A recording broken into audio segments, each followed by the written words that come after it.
fraud claim based on us allegedly lying about selling our house. It's just fundamentally not true. Our clients. All right. When you change the locks on your tenants, that's a breach of your duty as the landlord. You cannot do that. Hariyama? Please. Who do I have on behalf of Countoris and Countoris? We have both parties and me, Ben Schmerler, attorney. Good afternoon. Mr. Schmerler, you're here on behalf of the plaintiffs? Yes. All right. And do I have anyone here on behalf of the defendants, Zinkai and Hariyama? No, ma'am. We represent ourselves. Okay, you are here representing yourselves. Good afternoon to you both. Good afternoon. And we do have a counterclaim on this position as well. All right. If I could ask all of our plaintiffs and defendants, counter plaintiffs and counter defendants, if you'll all raise your right hand, I'd like to swear all the parties in. All right. And Mr. Schmerler, you're an officer of the court. I think the only thing you'll probably testify to is to attorney's fees. So do you understand, though, that by appearing in court and offering testimony, each of you is affirming or swearing to tell the truth, the whole truth, and nothing but the truth under a penalty of perjury? Do you so swear or affirm? Yes, I do. Fantastic. All right. All parties have been sworn. When I raised my hand, the hand raise function happened. I think that, I don't know if that would count if you like use the Zoom to raise your hand. That's unfounded on Mr. Schmerler. I've not seen that done yet, but I'll see if someone gets inventive. All right. I'll thank you all for being here. So I did read the petition. I've read the answer. I've read the counterclaim. And I think there might have even been, was there an amendment on this one? Well, quickly, just kind of my quick understanding. Plaintiffs, and here I'm referring to the Couttoris, right? You all leased a house that was owned by the defendants. Shortly after you moved in, or immediately upon moving in, you said that the home was not ready to be moved into. You had to have it cleaned.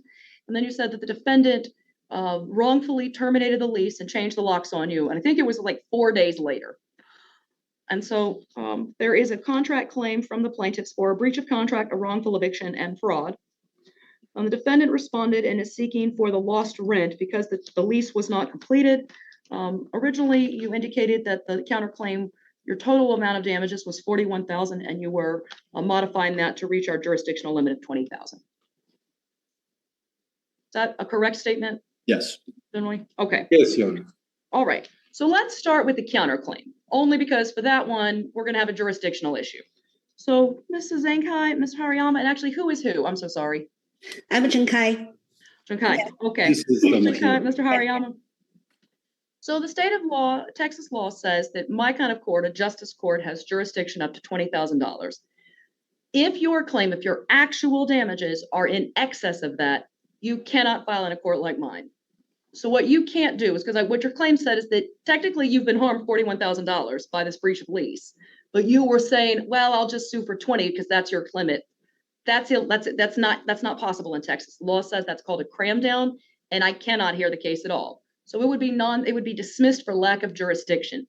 You can still file that lawsuit if you wish to pursue it, but it would be in the county court at law. Okay. So it's dismissed without prejudice, meaning I'm not deciding whether it would have been a good claim or bad claim. I'm saying that as a judge, I'm not allowed to hear it because your actual damages, if correct, would be in excess of what I can give you. Okay. So that's for the counterclaim. Yes, Your Honor. Our actual damage is in a file which I made. Defendant first amended counterclaim. Actual damage is not $20,000 or $40,000. Actual damage is $9,685, Your Honor. When did you file the amendment? I missed 7 days rules. I was busy for business trip and coming back. What was she doing? Ms. Zenkai? I was doing. This is me. When was it filed? Yesterday. Is that correct? Did y'all file the amendment yesterday? I filed Friday. I was supposed to. What time on Friday?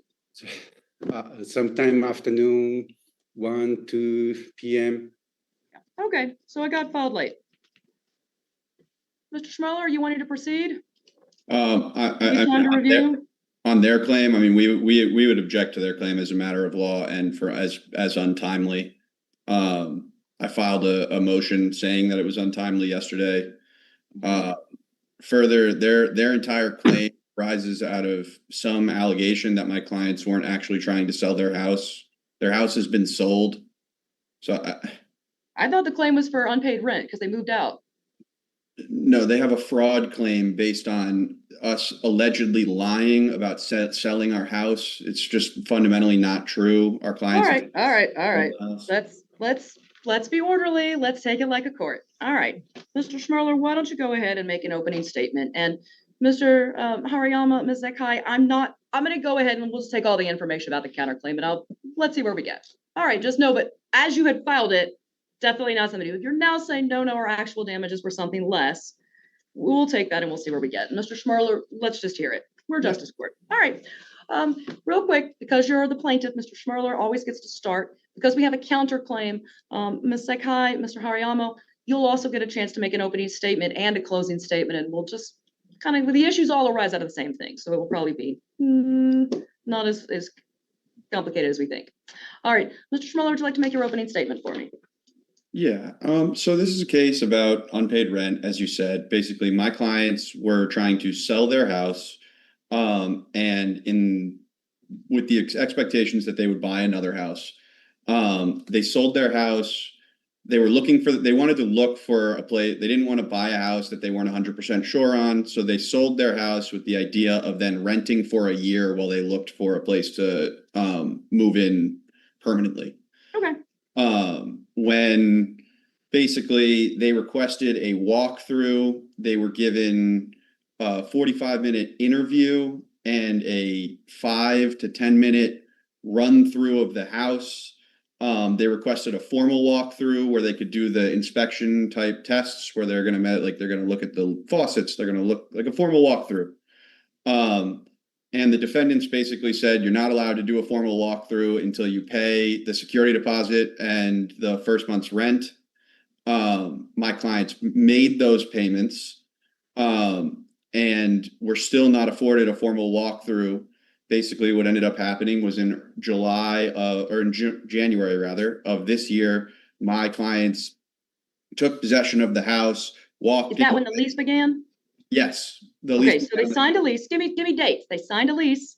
Sorry. When did the lease begin? The lease began January 25th, I believe. I can pull up the lease right here. I was going to January? Yes. Oh, I thought it was in the summer, but okay, January of 2025, the lease began. How much is the monthly rent? The monthly rent was, well, it was different for the first 2 months. If I can just pull up the lease to make sure that I'm not.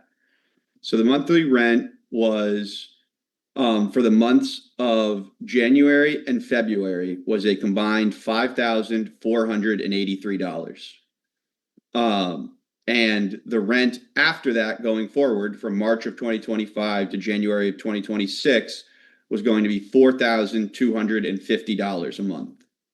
Why so cheap for the first 2 months? That's a huge discount. It was just a negotiation between the parties, basically. Was there a security deposit paid? Say again? Was a security deposit paid? Security deposit paid as well as the first 2 months rent. Oh, okay. Well, how much is security deposit? The security deposit was $4,200 plus a $500 pet deposit.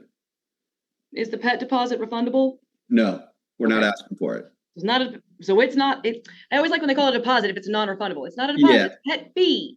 Yes, so it's a $4,200 security deposit with a $500 pet fee. And then the first and last month's rent, was that half of $5,483 and $4,250? So this is not a standard lease. This is a lease that they've drafted on their own. And so, and again, I'm not really sure what went into the negotiations over the individual monthly rent. That's not really an issue here. Basically, they paid the first 2 months rent instead of the first and last month's rent. So they paid the $5,483. Shoot, sorry, $5,000. I got it. They paid $5,483 and the $4,700 for their security deposit and pet fee altogether. Yes, exactly. Okay. All right. So right at about $10,000 got put out by the plaintiffs in the beginning to get into the lease. Yes. All right. And what day did they take possession? They took possession on the 25th of January. Of January. The 1/25/25. Yes. All right. Oh, it might actually. I take that back. It's the 23rd. I apologize. Okay. January 23rd. Sorry, I have it in front of me. I'm not sure. But basically, they come in to take possession on the 23rd, having not been able to get a walkthrough prior to paying this 9,000 and some change. They come into the house. My clients immediately recognize that there is both safety concerns and cosmetic concerns with the house. The Tell me ceiling. the safety ones, because cosmetic won't get you anywhere in Texas law. What's the safety issue? The safety issues was there was dry rot mold in the kitchen and in the bathrooms, and the ceiling was cracked. Hold on, dry rot mold in the kitchen and bath. Yep. And all the bathrooms or just one? Just one. Okay, dry rot mold and what else? The ceiling was cracked, showing a structural issue. I mean, that ain't a health or safety issue. I'm going to show you every house in Shady Hollow. Well, My house has cracks in the ceiling. Your Honor, I'm going to get there. So basically, All what right. the problem was, and the No, don't go ahead. Dry rot mold in the kitchen and bath, a ceiling crack. What else? Windows were broken, and that includes how many broken windows? What? How many broken windows? I have exhibits showing at least 3. I would say, if not more, basically, and there are various issues with various windows. Mr. Schmerler, are the windows cracked or are they actually broken where I can stick something through it like a hole? Well, so that's what I was going to say. So some of them are cracked. Some of them are off their hinges so that there's there's literally a hole where you can fit your hand through. And many of them don't lock. Which again, my clients were just seeing as safety concerns. And where this is really important is, and I understand the court's hesitance with regards to the uninhabitability arguments and cracked windows and cracked ceilings. But my clients, the window won't lock, that's a health or safety issue. Yes, and so here's where the real issue is my clients made a demand on the 26th. They did the report, like a Zillow report, basically, where they go through and it's basically an inspection. And they made all of these demands saying, hey, we're worried about these things. We're concerned about them. Mr. Schmerler, did your clients send the defendants a letter that says, please repair or fix these things? Yes. And so what day was that letter sent? That letter was sent on the 26th of January. So you sent a repair request on January 26th. Yes. And what items specifically did they ask to be repaired? The items that they specifically asked to be repaired, I can read them off to you. Hold on.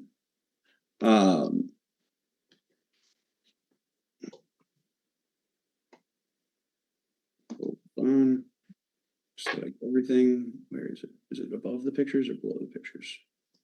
Below the pictures. Oh, wait, no, the email. We made a request saying that the faucets, the leaky faucets, the bathroom, the dry rot mold, the windows, garbage disposal, and water damage in the cabinets all needed to be fixed. Okay, with respect to the windows. Yes. Did y'all highlight what was wrong in which windows? Yes, broken and or inoperable windows that don't seal properly, kick, and do not function as intended. We identified more than 5 windows with issues. During the initial meeting, the defendants indicated that there was one window that was locked shut, but other than that, they affirmatively represented that there was no broken windows and that they all operated. All right. And if I may just say, is it copied? Because I'm looking, I got 129 pages of exhibits from plaintiff. Is that demand letter in one of these? Yes. What page? It is plaintiff's exhibit 3, page 2. Plaintiff's exhibit, well, so that's not how mine shows. Plaintiff's exhibit 2 is the Zillow report. Yes, plaintiff's exhibit 3 is the email where we make the demand. Okay, so I'm trying to get to exhibit 2 is long, lots of pictures. Are those photos all taken at the time of the move-in? Yes. Okay. Exhibit 3.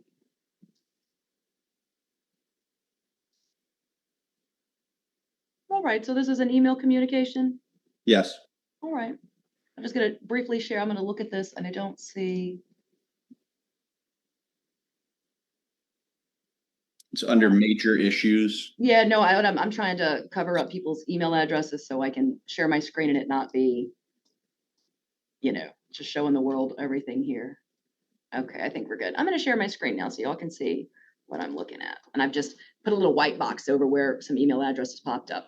But this appears to be a communication. I see that it's going backward, right? So this is the first letter is down here, Sunday, January 26th at 7:22 p.m. Hello, Kathy and Tomo, and then some information here. And so this is the letter that plaintiffs sent to the defendants saying we've moved in, here's the issues, and then here's a response. Yes. Mr. Schmerler's is copy. Is that guy, Mr. Hariyama, is this a correct copy of the communications between the parties? Yes, Your Honor. Okay. Let me just take a look at the letter then. When we initially met to see the house, you said the house was moved in ready with one window that was screwed shut. Okay, so they said there's one window that is screwed and won't open. After we signed the lease, we requested a walkthrough, said it couldn't do it, but we moved in anyway. Okay.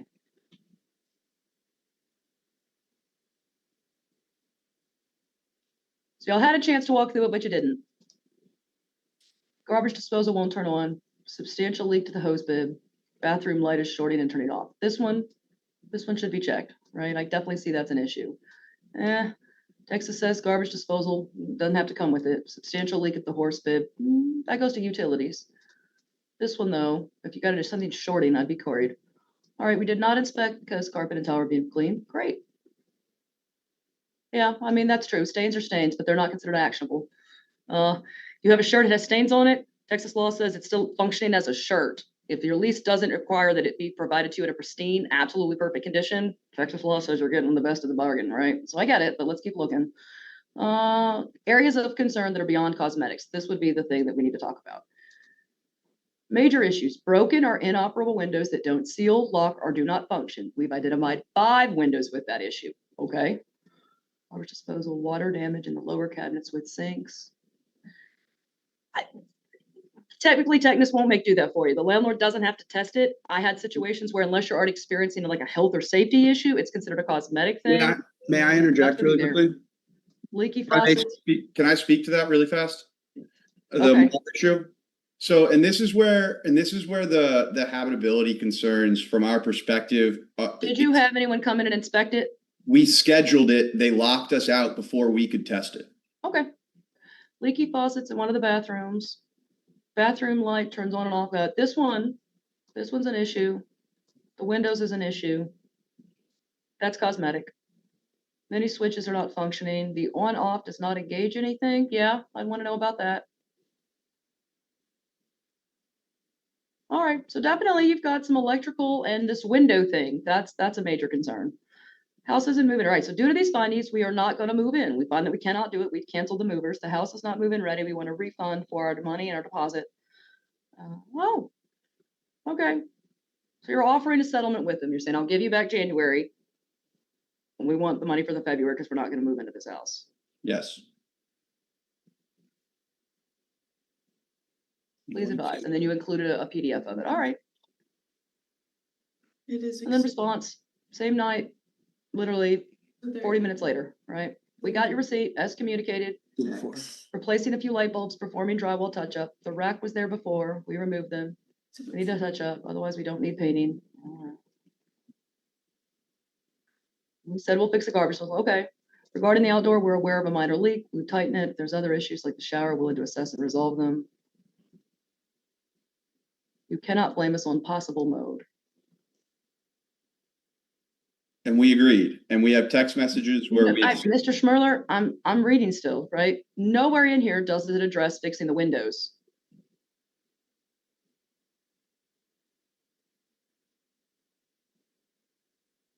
Right, and then this is the following day in the evening.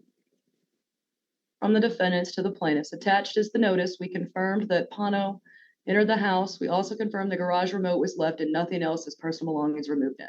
So everyone agrees that they never took possession. Not really. They looked through it. They said it back. They gave the garage door and moved away. All right. Yes. Mr. Schmerler, what are your clients seeking today? Well, we are seeking Because they a total out-of-pocket damages of $11,171.54. That comes from the 4,200 in the security deposit, the 5,483 of the January and February rent. There were mud services that we needed to employ for an $18.40. There were what services? Mud services, basically it was cleaning services basically of sediment in the water, I believe. And then Big guys have to do. and I was gonna say the bathroom cleaning and the cleaning services were from this company called Big Guy Services for $1,400, $1,405.96. We're looking for our electric payment bill, like our utility bill that we paid for $64.11. And then we are seeking attorney's fees based on the contract and Texas Rule of Civil Procedure or Texas Civil Practice and Remedies Code 38 under a breach of contract theory. And one thing that I want to put before the court that is important is that under their lease, even in the event of default by the tenant, they had no right to retain our security deposit for anything other than normal wear and tear. Now, we never took possession of the house. So there can't be any wear and tear attributed to my clients. And therefore them retaining the 4,200 security deposit is a breach of the contract itself. And as a matter of law, regardless of whether or not this is determined to be habitable, regardless of whether or not my clients were determined to have terminated the lease or they terminated the lease, they have no right to retain our security deposit. And my client should be awarded a breach of contract claim for $4,200 and their attorney's fees regardless. Because again, the contract does itself state that any victorious party, any litigation that arises out of this contract, the victorious party shall be awarded their attorney's fees. The improper retention of their security deposit is at bare minimum that breach, and entitles them to the $4,200 at a minimum plus we're asking for the exhibit. We have exhibits attached with our timekeeping and an affidavit of $7,501. What's your hourly rate, Mr. Schmerler? My hourly rate, it just went up, but for the duration of this case was $350 an hour. Okay. And I would say importantly, the big fact with regards to the habitability concerns, my clients sent that letter on January 26th. They offered a compromise. We received that response email that you read. And then I would like to say the following day, the following day on the 27th, we received, and this is attached as Plaintiff's Exhibit 4, we received a notice of termination of them terminating our lease. Exhibit 3, my fault. I'm trying to get there. I am too, actually. I clicked on it every time. It keeps opening up Exhibit 3. This is from the following day, where they terminate the lease, and they allege in this termination that it's my clients who terminated the lease when there's nothing in that email that constitutes a termination. And they've attached this text message, which clearly my clients are saying that they're not terminating the lease. Can Mr. Schmerler, I'd like to see it. I've got all 129 pages here as a PDF. Any idea where or what it's marked as exhibit what? Exhibit 4, and it's a page. Exhibit 4, page 1 of 2. I'm happy to share my screen. It does have some information on it though. No, let's see if it's exhibit 4. Plaintiff's Exhibit 4, termination letter. Let me see. It's page Exhibit 8. Page 73. 73. If that's exactly what I want to get. Thank you. Perfect. All right, I'm going to share my screen now. All right. So this is what we have received from the plaintiff. This is what plaintiff says was the notice of termination they received from the defendants. So I can see it's January 27th, 2025. So 1/27/25. Notice regarding lease agreement and responsibilities.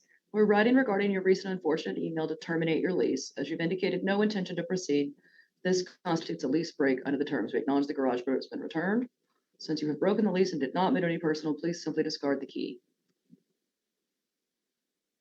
Definitely sounds like parties not understanding what each of them are doing. Because the notice, this is the notice. When we met, you stated the house was move-in ready. After we signed it, we requested a walkthrough. Got it. No one did it. Y'all still moved in. Or you signed the lease, right? After got the keys, we went inside to take a look. Said, hey, can you fix these things? We got it cleaned. Okay. So that's why they didn't move their stuff in. They had it cleaned first. We identified areas of concern. We're giving you our report, which typically is done by a tenant when they move in, and they went ahead and did one themselves. Okay. I don't know about 2 weeks. It kind of depends on each landlord, but an inventory form is a good idea.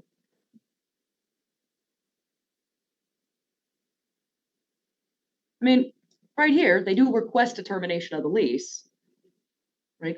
The house is not move-in ready, and we would request a refund for our deposit and the February payment because we're not coming, and termination of the lease.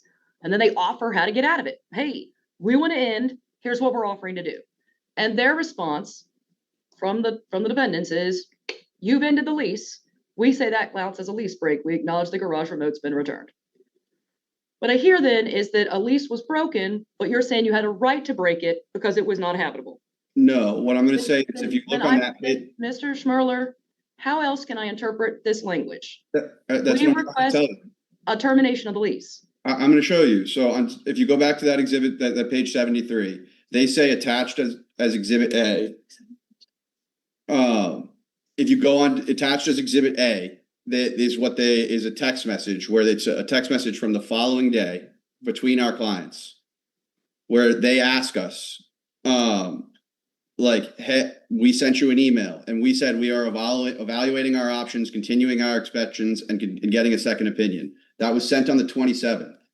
I don't think that is strong enough to overcome. We wish to terminate right here, right? Like, because this doesn't say in the text message, hey, we're evaluating options to stay or to reschedule our movers. I mean, that may be, we're calling a lawyer.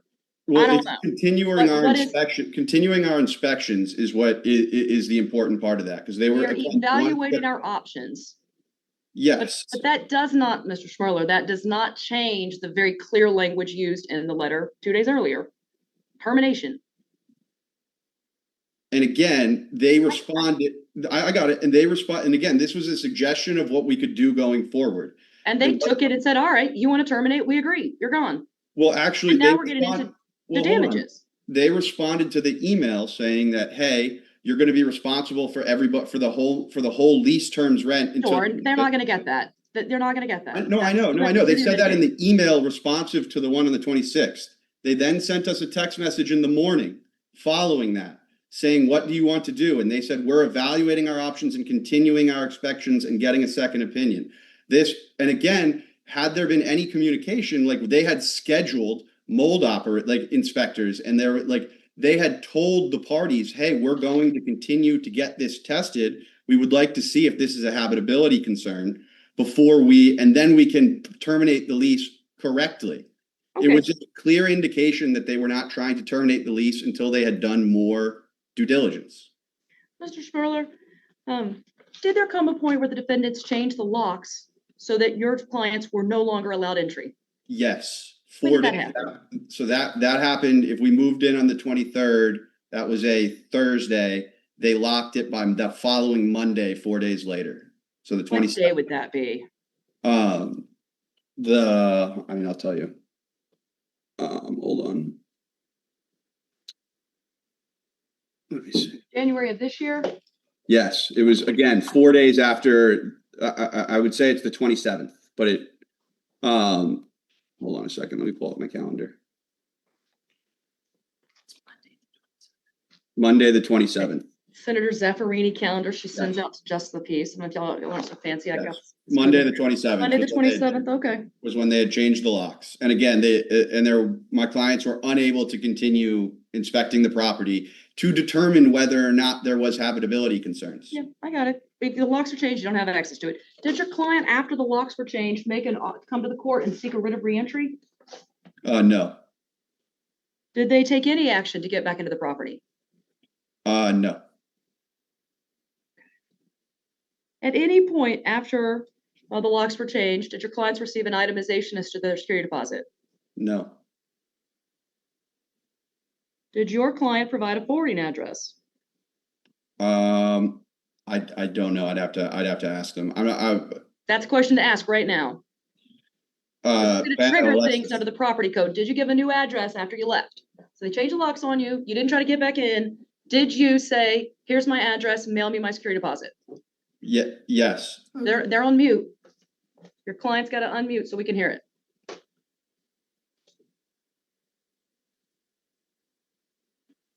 Okay, sorry for that. Good Good afternoon. It was our original address, our house. What I'm asking is, after they gave you, you said, here's the garage door, the locks have changed, you can't get back in. After that, did you, in writing, communicate to the defendants, this is the address for you to give me my deposit at? No, No forwarding address ever given. All right. Mr. Schmerler, at any point, have you sent a demand letter to the defendants and asked for the return of the deposit? Hold on. Yes, we did. I believe so. Let me find out. Let me make sure I have it in my hand before I say yes.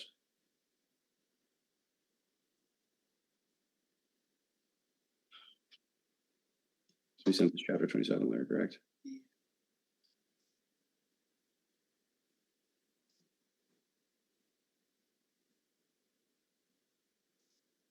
Hold on.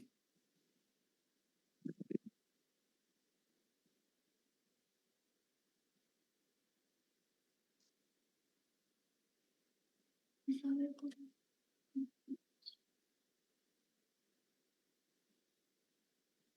Hold on, we found it.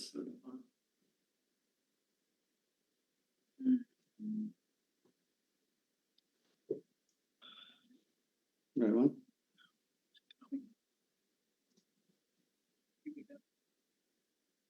Yes, it was sent on February 13th.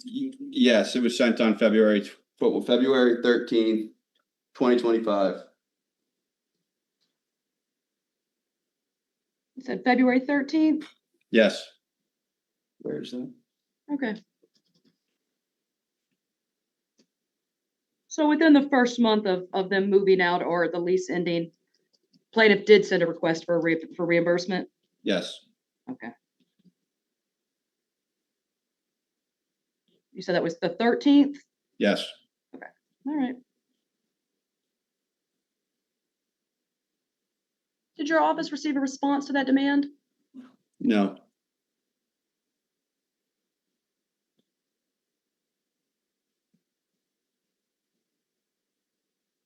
All right. I'm going to share my screen, Mr. Schmerler. I'm going to highlight, I would like to review the lease with parties. Just like, let's look through the lease as well as some of the photos that were taken, okay? Okay. All right. So this is, and it's many pages, so I want y'all to bear with me, but it's many pages. I would say from page 1, it looks like the lease goes through page 11.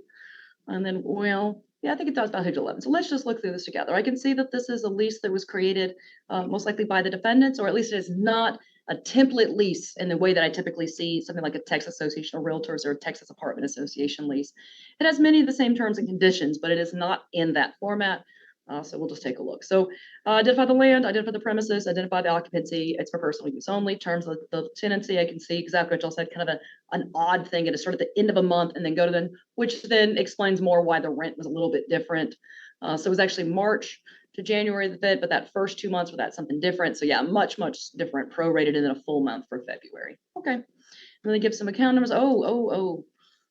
Return checks and other charges, security deposits going along here. I see maintenance responsibilities. There is a $4,700 deposit, and then within 30 days of vacating the premises, returned keys and provided landlord with a written forwarding address.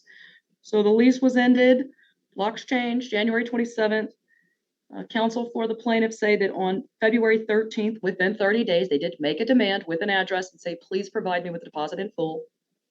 Utilities, that was them, maintenance, conditions and clean, access for inspection, extended absence, repair and alterations, except as provided by law. Tenant will not make any repairs or alterations except as provided. They will not consent to key anything. Any additional things must be repair and remedies if it affects physical health or safety and the tenant is given notice as required by law. They say 7 days is considered reasonable and landlord fails to remedy it, tenant may terminate the lease. In this situation, tenant took possession by getting the keys and looked into the property on the 23rd. 3 days later, they notified the landlord of situations, and it was the following day that the lease pretty much came to an end. So landlord did not take 7 days to repair. Instead, they moved forward and said, you've ended the lease. So, confusion between the parties about that one. And then supposed to get renter's insurance, attorney's fees and cost. That's always standard in these things. Authority to receive legal papers, lead-based paint. Okay, reasons for them to terminate the tenancy from the landlord's position, validity rules, additional provisions. All minor repairs up to $300. Good faith yard maintenance. Gonna take out things and put in new stuff, okay. This is our entire agreement, all parties signed it, okay. All right, Ms. Sakai, Mr. Hariyama, is that a correct copy of the lease between the parties? Yes, Your Honor. Okay. And then Mr. Schmerler, your clients did take it upon themselves to make a property condition form and they just got a form from Zillow and used it? Yes. Okay. So here we are. They make some notes of things, right? I see floors, walls, right? They're kind of filling it out here.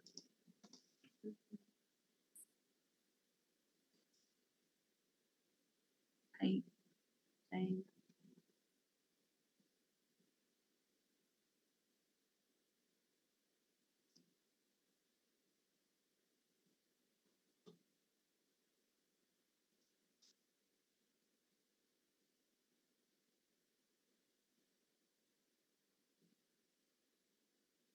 And so here's an outlet that doesn't work.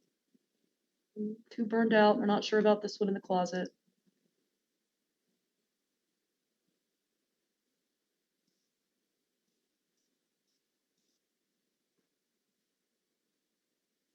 All right, so here we have light bulbs not working. I don't know if that means the light doesn't work or just the bulb's not working. Here's a switch not working in the living room. Here's an exposed cable, an inoperable light fix in the bedroom. That's 2.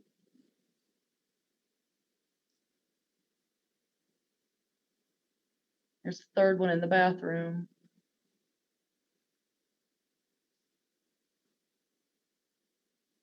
Here's a broken window. Which window, Mr. Schmerler, which window do your clients advise you? Because it's not in the lease. They said there was a window that they told was already broken and couldn't be opened, that had been nailed shut. Do you know which window that was? I have no idea where it is on the house, but it's in this exhibit list. Pano, do you happen to know which window you were told was locked shut? It was in the master bedroom downstairs. We noticed it when we were talking there because it was a metal screw on both sides of the window. So this one right here that's marked inoperable, this one y'all were told about, the downstairs bedroom? Yeah, it was Okay. primary, But is this is bedroom 1, the primary bedroom, different than the downstairs bedroom? Yes. Yes, And in both rooms, the windows were not operating? yes. Could you open them at all? The one it was shut. Some of them, the bar on the side, it was off and it wouldn't open. We found, as we said, 5 windows that they were like that. And then upstairs, there was a cracked window. The glass was cracked. And, when I tried to open it, it was showing that it's going to shatter and we stopped trying. Okay. And some of the windows, they wouldn't lock. And some of them, you can actually see outside. They wouldn't come down all the way. You can actually see the outside. Okay, let's take a look at some of these pictures then. Mr. Coutures, Mrs. Coutures, do you recognize these photos? Yes. Who Yeah. took these pictures? I did. What day did you take the photos? I believe it was Saturday. It was a Saturday, 23rd. We got the 25th. keys, 24th. I have a medical appointment, so 25th. Took the photos on the 25th? Okay. And you received the keys on the 23rd. On the 24th, on the 23rd or the 24th, did you have any crews that came in and did any work at the property? So on the 23rd, I had scheduled the carpet to be cleaned as well as the tile to be cleaned. And were both of those done? Yes, ma'am. So the carpet and tile was cleaned on the 23rd? So these photos were taken after you'd already had a crew come in to clean the tile on the carpet? Correct. Correct. Okay. And yeah, Friday we weren't at the home at all because I had medical appointments. So we did not visit the home at all on Friday. Okay, so let's take a look at these photos, and that just gives me when these photos were taken and who took them, so we have some evidence. Okay, so front door. I'm gonna sometimes I'm gonna zoom in so I can see this a little bit better. Front door. What year was the house built? Anyone know?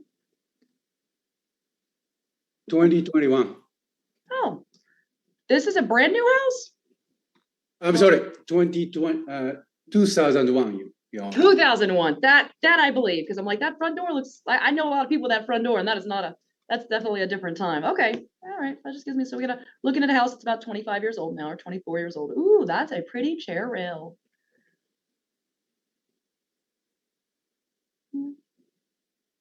I see there's an X. Oh, forgive me all. Ooh, I see there's an X on this outlet right here. What is that X denoting? Well, first off, who put the X on this picture? I did. Okay, and what is the X? What is you were trying to indicate with that? It means that when I flipped the switch on and off, nothing happened. Okay, so this is one of the outlets that you couldn't determine Mhm. that it was working or what it went to. All right. How about this X? That means that particular window is not operating. Either I couldn't get it up. It just was not working. Okay. This is kind of the separation you noticed in the house? This row? Correct. Yeah, I'm familiar. All right, holes in the screen. Yeah. How about this? I see a picture close up of a window with 2 locks on it. What are you showing me with this photo? They're not locking. No, these are locking, but it's just the inside of the window is deteriorating. And it's just showing that it's deteriorating. And some of these photos are cosmetic. Yeah, no, I get it. You're I don't not wrong to document cosmetic damage at the move-in. In fact, I think it's smart for tenants to do that. That way you know the severity. If you say it had scratches, is it this kind of scratch or is it a Jeep gouge in it, right?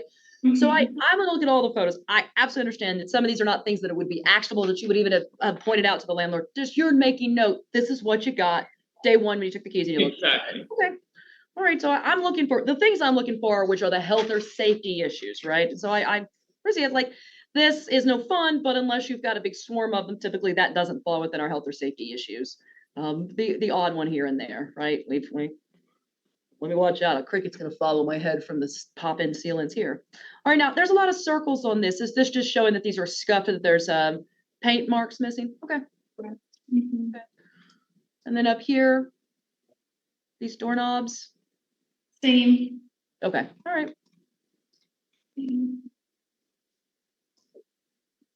Yeah. More. Truly, all we have a house built in the same time. I think I have that exact chandelier. Mine's, but we stuck it all the way to the top because we don't use that room as a dining room. How about this one? This lock. Actually, I'm sorry. Let me start with the top photo. I see there's 2 red X's. What are those X's for? Yeah. So those windows have issues. I believe the one on the right is the one that you'll see that photo down below at the bottom of your page right now. Yeah, it won't. Is that, will it not? Is that as shut as it gets? Correct. Yeah. So one side shuts completely, but the other side stays up. We were not able to get the other side down at all. Okay. Like that was the most it will go. And you can see I this see the that picture gap here. above. You can see the bar on the picture on the left. If you move your mouse further left, you can see that little bar over there that prevents the window from closing properly. That's part of the window that is broken. That little thing right here? Yeah, exactly. That shouldn't be there. It should be part of the moving window. Okay. All right.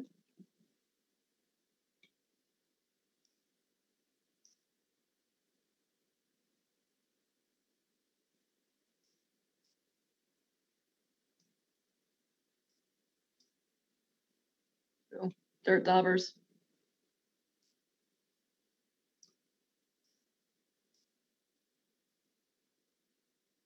How about this blue arrow?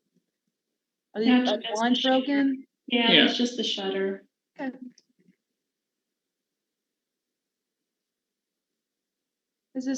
These outlets, are these outlets not working? I don't know what they went to. Yeah, I couldn't turn anything on or off with those.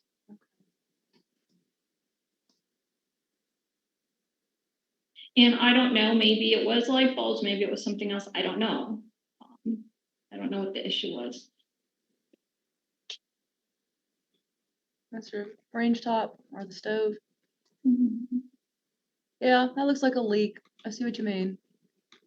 Then it sat. Yeah.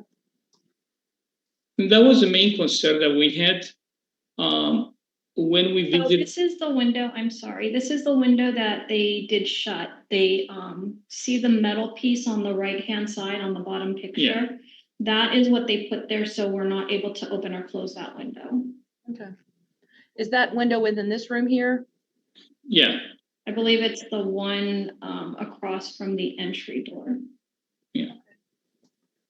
All right. And how about these two pictures? These two X's. Those had problems, those windows. What kind of problems? we couldn't The open. one on the left was the one that was screwed shut, and the other one, there were gaps, and you can tell that in the past they put tape, and then there were like bugs like stuck to that section, like bugs were coming in from that. It wouldn't section. close or open properly. Okay. I want to revisit. So this picture on the left, I'm looking at, there's two windows. There's one that's like a half window and one that's doubled, right? This single window to the left with the red X on it. Would this window open or close at all, or was it nailed shut? Nail shut. And is that a different window than the window in the photo we just saw that has this, or is this the same picture? The same. That's the same window. Okay, Yeah. so this is that window. Okay. Yeah. All right. And then this one, could you open and close it?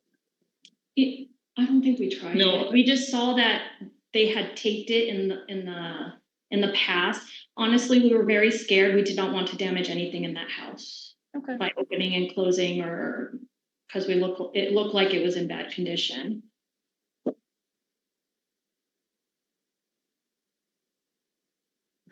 I like the tile job. They just left this little piece here. Right. That's the guy who tiled it in 2001 was like, oh wait, I should have measured different. I'm like, whatever. It's just a piece from the top of this corner. They just stuck it there anyway. All right, light bulbs, broken light. How about this one? Did this outlet work? No. No. Okay. Yeah. This is a common sight. Don't we know it? Texas is hot. How about this picture with wires under the windowsill? What's this one? That couldn't close. So that is part of the window, that piece that, I don't know, I'm not a window person, but all that was like on the side of the window. I don't think it was there. It's supposed to be there, but that window had an issue. And I think that's why it has an issue. Is And this, that's when you another took a photo, what room is this window in? What I mean, I think, yeah. I mean, I can see outside the window, there's like a little sidewalk out here. Is this the side of the house or the neighbors? Yeah, something like that. But Mm. I cannot remember. I mean, we only Second floor, Your Honor. Is this the ground floor? Is this the same window? Second floor, Your Honor. Second floor. Yeah, you're the same. Ms. Torres, is the photo here on the left, I'm sorry, on the right, there's the ceiling fan, and then to the right of it, there's the photo with the wires, and then there's a photo of a window below it that's off kilter. Is this the same window? I don't remember. Okay. I just cannot remember. It's so many that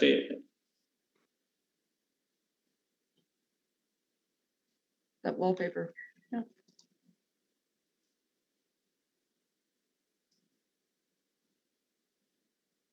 Is this the plastic on the inside of the window is beginning to chip and break? What's that? So that's at one of the window sills. I believe that was upstairs, the upstairs window. It had some issue there, and That's leaking. That's may definitely I add something, or may I share something with you, Your Honor? Of course. So on the 23rd, when I was there, I was not feeling well like when I was in the house. I had heavy phlegm and I was coughing and I thought I was getting sick. I didn't think anything of it. And then Friday, we didn't go to the house at all and that cleared up. And then when I went back to the home on Saturday, I had that phlegm again. So I was thinking maybe there's something in the house and then I found all that water intrusion. That is why I suspected maybe I should get a second opinion and notify the landlord. And before I had an opportunity, the landlord told me everything was okay. And just for my, peace of mind, I wanted to get a second opinion. I'm not the expert here. I don't know. And we were locked out before we could do that, just hours before my appointment.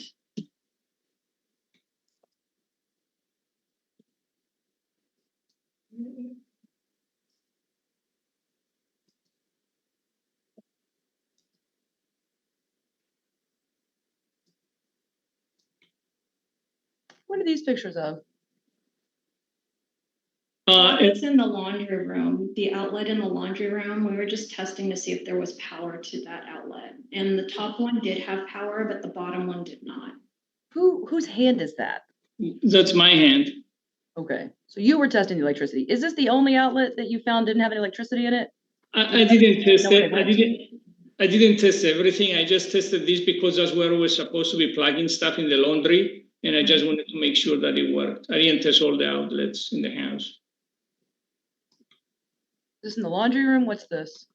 That's the laundry room, I believe. Okay. Or maybe, oh gosh, was it the laundry room? I don't remember. All right, anything further, Mr. Schmerler? No. Afternoon, Ms. Sakai, Mr. Hariyama. All right, so I understand that you have a house. Do you still own the home? Yes, All right, after the plaintiffs moved out, did you release it again? yes, Your Honor. When did the new tenants move in? July 13, Your Honor. Okay.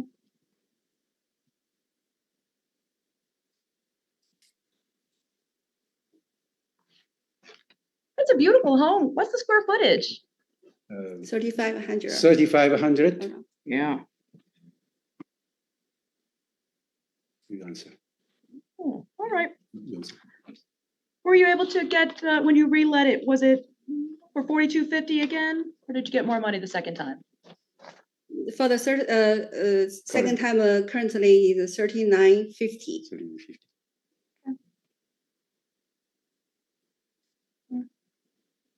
$39.50 because the tenants require have a 2 years lease. Want to give us negotiate okay. a discount. Oh, And they have a ESA dogs. okay. Very good plan. All right.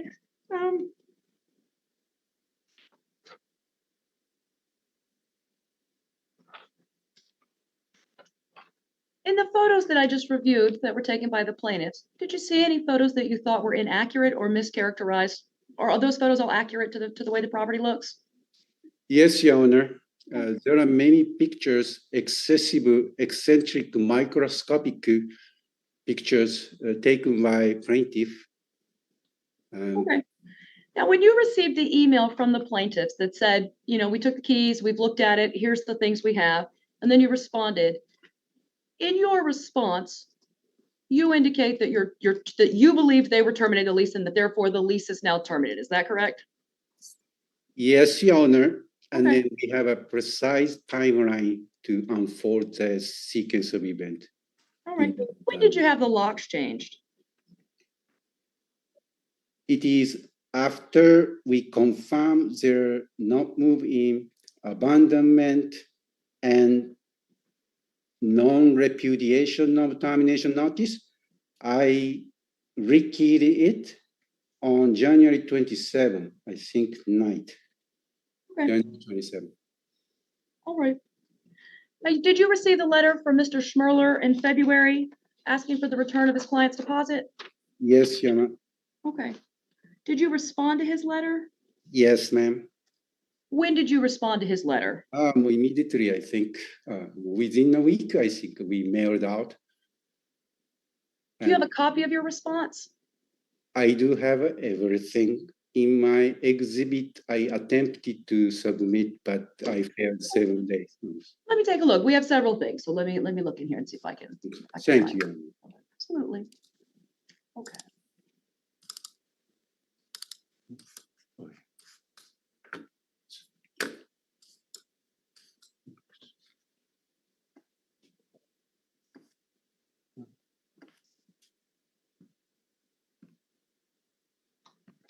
All right, Mr. Spreller, do you work for the Gammon Law Office? Yes. Okay. Well, let me share back the letter that we received. All right. Well, this is a letter defendants have provided in advance as a copy for an exhibit. They said that this is the letter that they responded to plaintiff's counsel after receiving that demand letter. So stated February 22nd, 2025, says it's via USPS priority mail to the Gammon Law Office, response regarding lease breach, termination, and misrepresentation. Mr. Schmarler, do you know if your firm received this letter? I've never seen it before. Do you know if anyone at your law firm has? I don't believe so. Okay. All right. Dear Mr. Gammon, this letter serves as our formal response to your client's recent allegations in a letter dated February 13th regarding the lease agreement. After review, we categorically deny these things. Wrongful termination. They clearly indicated they'd not taken possession, had never moved in, and wanted a refund by disregarding the damages caused by them upon us. Okay. Despite our offer of a key off over and walk through to remedy any suggestions that unilaterally sort of termination and demand a refund. Okay. On the same day, we sought clarification regarding their termination. However, their response on the 27th failed to repudiate and cancel the termination notice and refund, and you'd already changed the locks anyway, so got it. You took their letter to say you're terminating, and they moved forward with it. And so as a result, they breached, and we think we can keep it. All right, misrepresentation. They've alleged the property is uninhabitable by a loan of form available at Zillow, not legally required to use. Well, they can use any form they want. They could have made that same thing, just taking a piece of notebook paper, right? Like any form they use does not matter if they want to make a documented effort as to what's the state of the property when they got it. So they can do that. Do not accurately reflect or even contain false claims. I mean, I don't know. Let's see. Okay, I think people may misstate how strongly something is, but I mean, I saw the photos. There's back and forth. Overall, anyway, okay. We assert actions are a breach of lease as they resorted it without available good faith remedies typically required. So you're right. Neither party waited an amount of time to actually do anything, right? Like defendant didn't say we have a chance to fix it, and plaintiff didn't say fix it first. Y'all both were kind of vague and acted in reliance upon both of you having kind of vague assertions, and as a result, lease got terminated. All right. As a result of this writing, public records, Tar and Zillow confirmed that status has remained pending. And then there's kind of this theory that you think they were just trying to buy a house and move along with that. And I mean, I don't know. Okay. All right. But let me share that again, because what I'm looking for is what happened to their deposit, right? So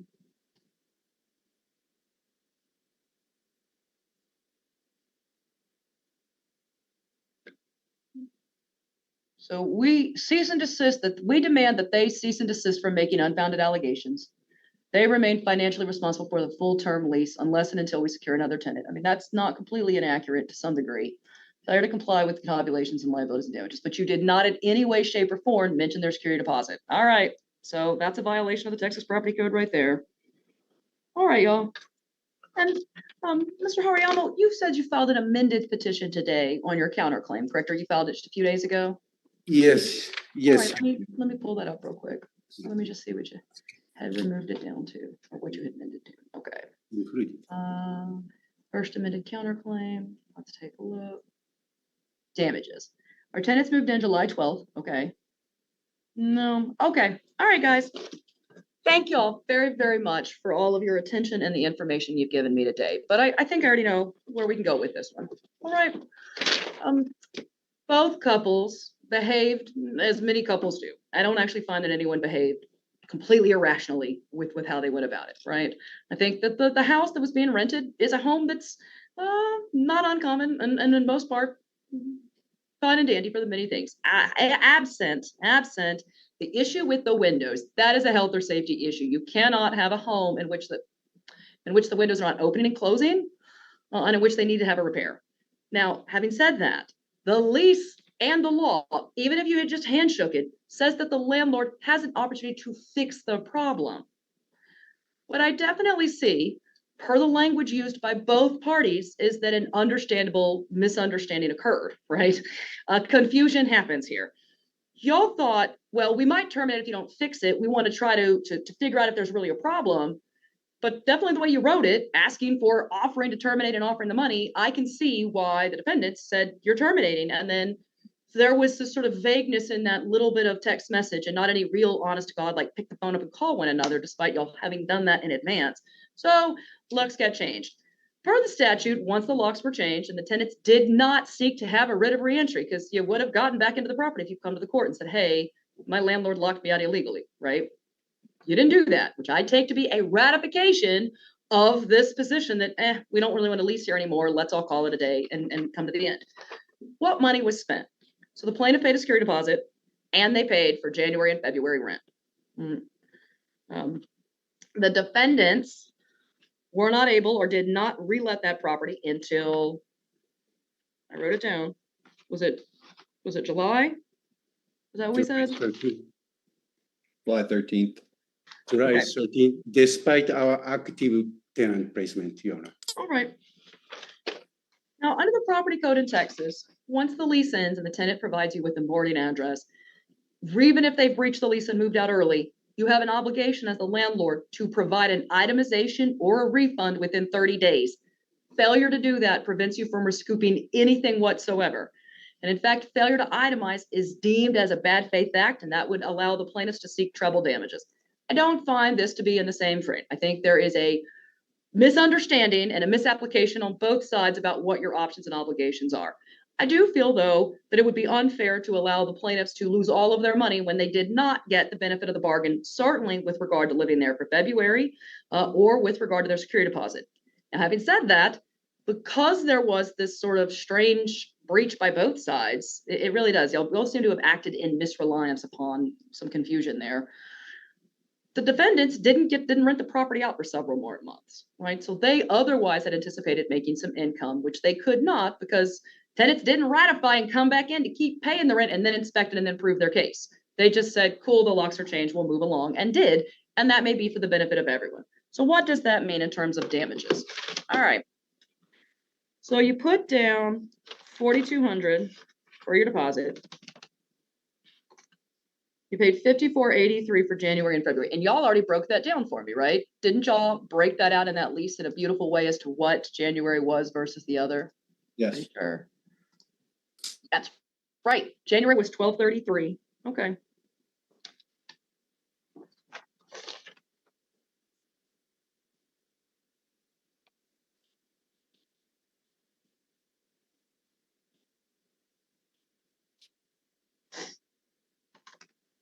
February was $42.50, right? Mhm.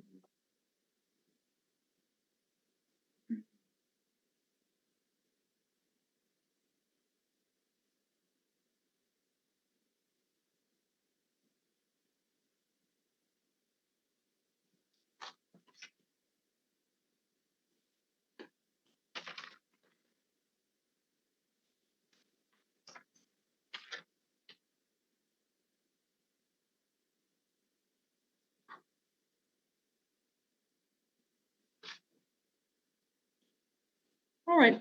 I'm going to find in favor of the plaintiff and the original claim. I'm going to award the $4,200 security deposit be returned. I'm going to award $7,500 in legal fees. On the counterclaim, I'm going to allow the plaintiff, I'm going to find for the counter plaintiff that they were obviously entitled to the $12.33 for the January rent, as well as the $42.50 that was paid for February, but I'm going to deny the remainder of the claim, which means that plaintiff, the counter plaintiff has already been paid.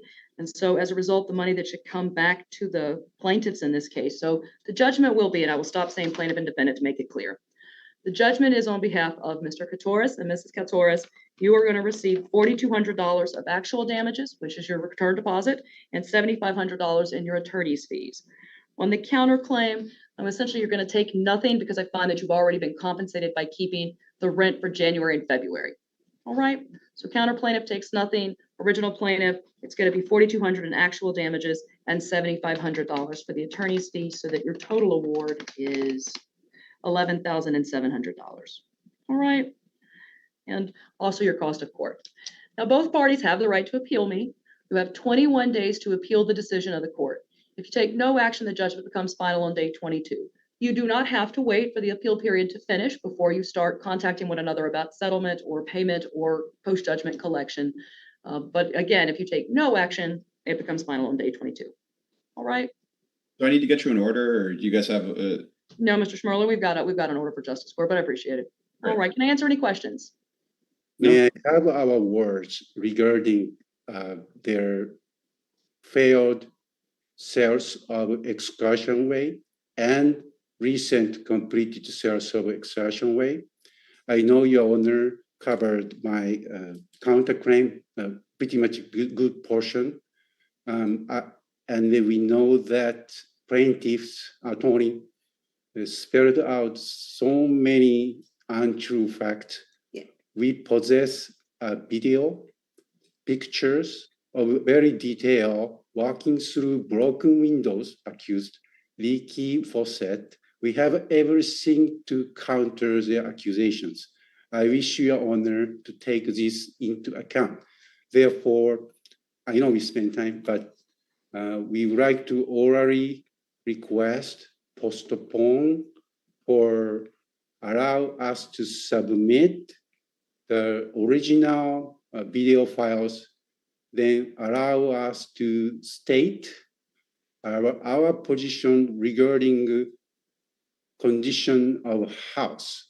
Our house with 2 previous tenants, decent family, and current tenants do not deserve microscopic, excessive, literally abusive report. Mr. Hariyama, I did not find that your property was insufficient, or that I didn't find that you had a bad home. I think your home was habitable. I think there was a confusion reached between the parties by your words and statements in the first 5 days. Here's the issue. The plaintiff should have given you a chance to repair. Y'all did not do that. Instead, there was a vagueness. Y'all changed the locks from the defendant's side, and the plaintiff did not take action to remain as a tenant by coming for a writ of reentry.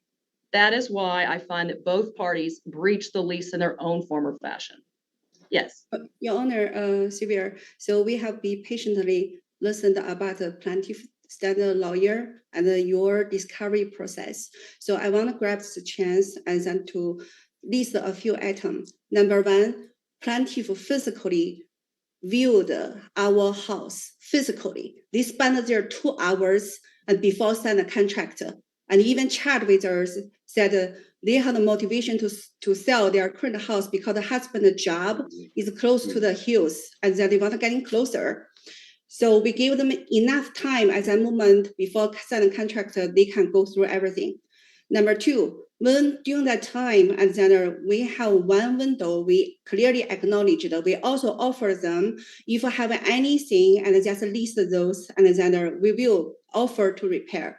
So these are the 2 things. Number 3, so we found out they lie about, actually they could not move in, they default, they could not sell their house. Their house is go to the default contract. And 2 months later, we found that they bought the house in the hills, same community. So in other words, is we have enough reason and then to doubt that behind the motivation, intentionally breach the contract with this kind of malicious photo. When I mentioned malicious photo and the plaintiff was lie, you listened, Honor, you asked her, you took this photo, is it before cleaning or after cleaning? She clearly answered, it's after cleaning. So what kind of the cleaning office they got? After you cleaning, you still have the loaches on the ground. Do you believe that? Ms. Akai, Yeah. none of that is important to how I decided today. Yes. Yeah. Okay. None of those things are relevant to the decision I reached. When you change the locks on your tenants, that's a breach of your duty as the landlord. You cannot do that. And they, let me finish, Sure. and the plaintiffs should have come to court and got a writ of reentry. The fact that they didn't, I take as proof that they wanted to terminate the lease. That is why I find that both parties mutually agreed to terminate the lease. That's why I'm letting you keep the money for the rent. But you did not itemize their security deposit. The fact that you didn't refund it at all means they could have sued you for 3 times that amount. I'm not awarding bad faith or treble damages. I'm awarding them back their deposit, which you should have returned many months ago, and the cost of their attorney's fees because they had to hire someone to bring you to court to get the money that you should have returned all the way back in February. None of the pictures are relevant to that. I believe your home is good and habitable and probably being enjoyed by the new tenants. I did not agree with their position. What I found is that both parties breached the lease. And after that breach, y'all made a mutual agreement to terminate it. After the termination, you had a duty under the law and your lease to refund or itemize. You did not do that. That's why they get their deposit back. And because it took them getting a lawyer and coming to court, they get their attorney's fees. That's it. Okay. Miss Ma'am, you're back on mute. You'll need to unmute again. There you go. Oh, yeah, yes. Can you unmute? You already. So again, I did not find, none of my ruling says that your home was uninhabitable or not in otherwise good condition. That's not what my ruling is. It's that y'all made a termination and then you didn't refund them their deposit. Yeah. So Okay. what I want to mention about your owner. So as you know, as the small landlord, so in Texas, for the 2025, the rental market is kind of difficult. So first of all, and then due to the plaintiff delay, so we missed the best time because they preserved our house from December to the all the way January. Basically as a landlord, we rent the house. We know usually is a holiday understand that. season. I'm not awarding you anything for lost income because y'all mutually agreed to the termination and you did not refund their deposit. I can't say that enough times for y'all to understand what I'm getting at here. Yes. You could have been sued for 3 times that amount. It would have overwhelmed the amount y'all were seeking. That's not happening. So the judgment today is judgment for the plaintiff for $4,200, their deposit, and $7,500 for the legal fees. All right. Okay. All parties are excused. Thank y'all very much. Thank you. Thank you. Good luck. Thank you all, everyone. Again, beautiful house. I've got cracks in mine and my corners too. I feel that. I'm from Baltimore, Maryland, if it means anything. I didn't realize that was so common in houses in Texas. It is it is beyond common. It is. I You truly can't buy a didn't house in most of misrepresent Southwest something there. Travis County without encountering that. I just didn't want you to think I was misrepresenting anything. No, there. I appreciate it. I No, it is. It's truly didn't cosmetic know. cracking in the paint and the joints is not completely uncommon. It typically can lead to there being something going on. Okay, fair enough. I'm praying to God that mine is not as bad as I fear. Okay, all right. Well, you have a good one. Thank you so much. Thank you, Mr. Schmirler. All parties are excused. Thank you. And I appreciate that. You were not misrepresenting. I understand what you're saying. All right. That's going to bring us to our last matter of the day. And actually, y'all, since we've been at it a bit, I like my clerk. I know that y'all have had a break, but she has not. So why don't we take a short 15-minute recess and let her stand up? And I see her smiling. She's like, well, good, I can use the restroom. So let's do that, y'all. Let's now 3:40. Why don't we come back right before 4 o'clock, say 3:55. Okay. Thank y'all. We'll see everyone in just a bit. If you're involved in a dispute with another party such as this and you just can't seem to work it out, don't resort to taking the law into your own hands. You take it to court. All right, thank you very much. Officer Burrell's waiting for you, and that will bring this case to a conclusion.